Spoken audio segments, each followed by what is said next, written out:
नमस्कार दोस्तों, expert class में आप लोगों का स्वागत है।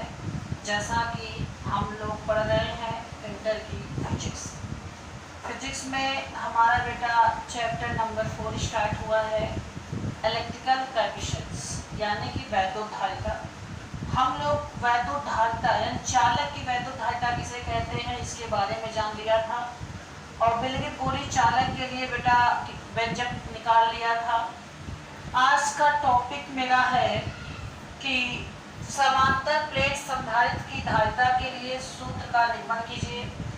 बेटा वीडियो देखने से पहले सबसे पहले वीडियो को लाइक करें, सब्सक्राइब करें एंड बेल आइकन को दबाना बिल्कुल मत भूलिएगा और ज़्यादा से ज़्यादा शेयर करिए।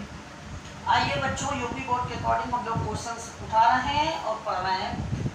देखो बच्चों, इसमें समझना क्या है, जो बोलेंगे वही लिखना है।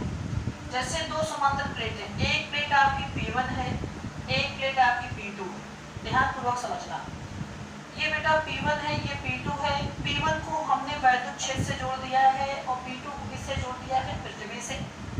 और इनके बीच का जो परावैद्युतांक है वो बेटा K है, ठीक है।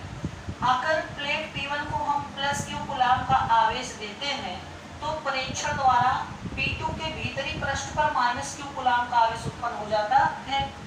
तो बाहरी पृष्ठ पर प्लस Q आवेश होगा और पृथ्वी से निकलते हैं इलेक्ट्रॉन्स, और इलेक्ट्रॉन जो होते हैं वो नेगेटिव होते हैं। प्लस और माइनस से मिलकर ये निरावेशित हो जाएगा। प्लस और माइनस से मिलकर क्या हो जाएगा बच्चों, निरावेशित हो जाएगा। तो बच्चों यही चीज आपको लिखना है।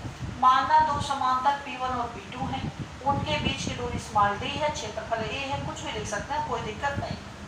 प्लेट P1 को प्लस Q कूलाम का आवेश दिया जाता है।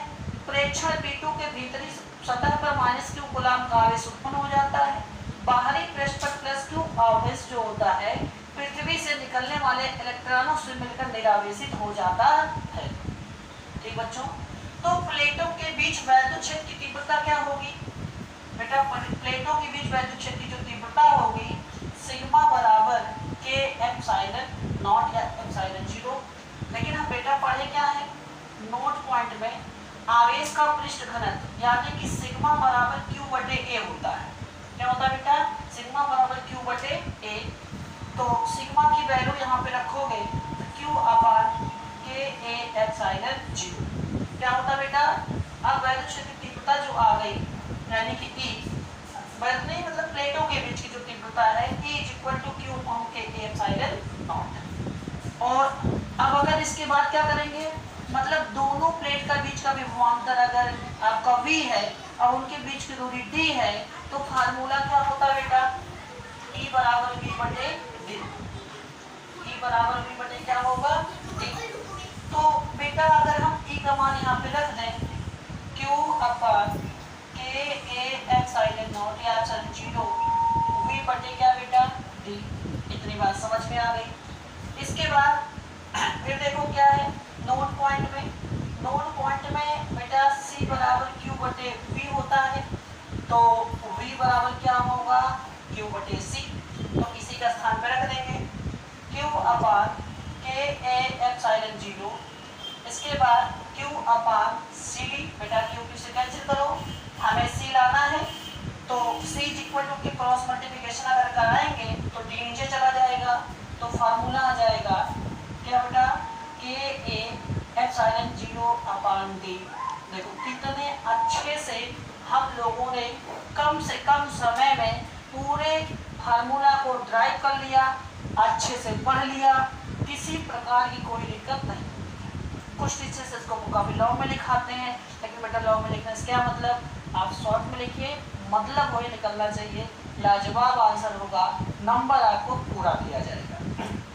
तो बच्चों अगर इसकी विशेष स्थिति या नोट पॉइंट लिखना चाहेंगे तो अगर पूछेगा क्वेश्चन जो चालक की धारिता वो किन किन बातों पर निर्भर करती है, तो किन किन बातों पर निर्भर करती है, सबसे पहले तो हम बताएंगे उसके परावैद्युतांक K पर, लिखेंगे C प्रोपोर्शनल K परावैद्युतांक पर निर्भर करती है। अगर आप परावैद्युतांक बढ़ाएंगे तो धारिता उसकी बढ़ जाएगी, अगर घटाएंगे तो उसकी धारिता घट जाएगी। दूसरा क्वेश्चन क्या है बेटा, क्षेत्रफल यानी उसके क्षेत्रफल पर निर्भर करती है।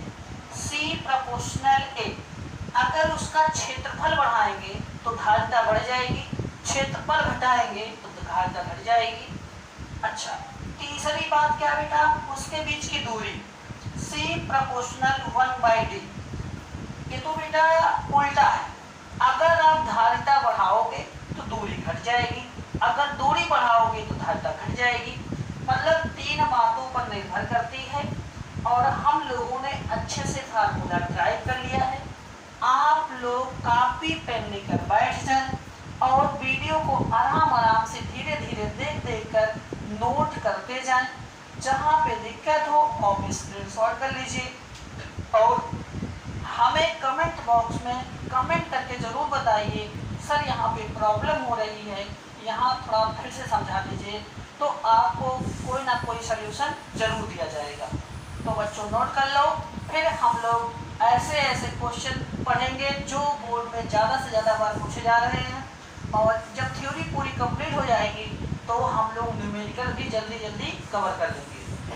हाँ बच्चों, इन्फॉर्मेशन कर दे रहा हूँ, अब सारी क्वेश्चन बैंक्स और आ चुकी हैं, तो आप लोग दुकान से क्वेश्चन बैंक परचेज कर लीजिए, जिससे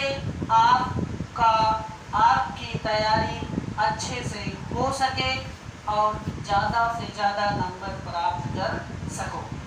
नोट कर लो बच्चों, तो आज के लिए यहीं पर। जय हिंद, जय भारत।